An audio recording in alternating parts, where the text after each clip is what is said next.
I always find it when I chat to you, I remember a previous time you said that when you worked in South Africa, when you lived in South Africa, you often saw that the athletes and even just your recreational athletes in South Africa, they tend to think that more is more, right?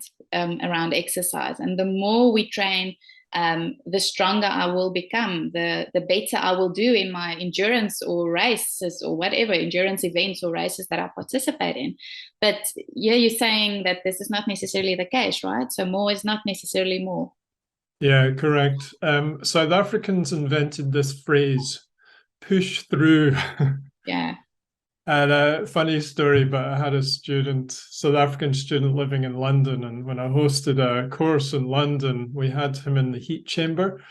And after 20 minutes, his rectal temperature built up to a high level, and the technician was close to pulling him out. And he said, no, I'm going to push through. I'm killing myself laughing. So yes, the pushing through is into a catabolic state, guys.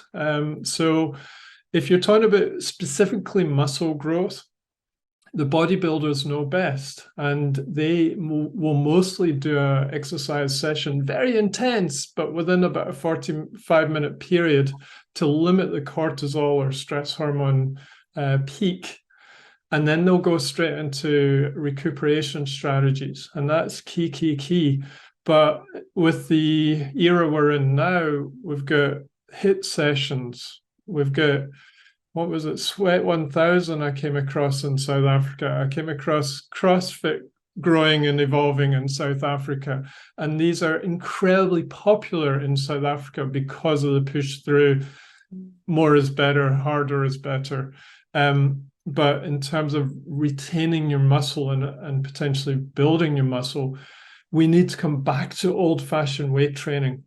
And that's really old principles of training methodology, which is train hard, but recover even harder, or recover even more strategically.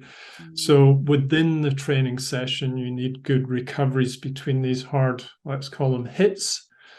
But then afterwards, we need to be thinking about our day as well, as I've said before.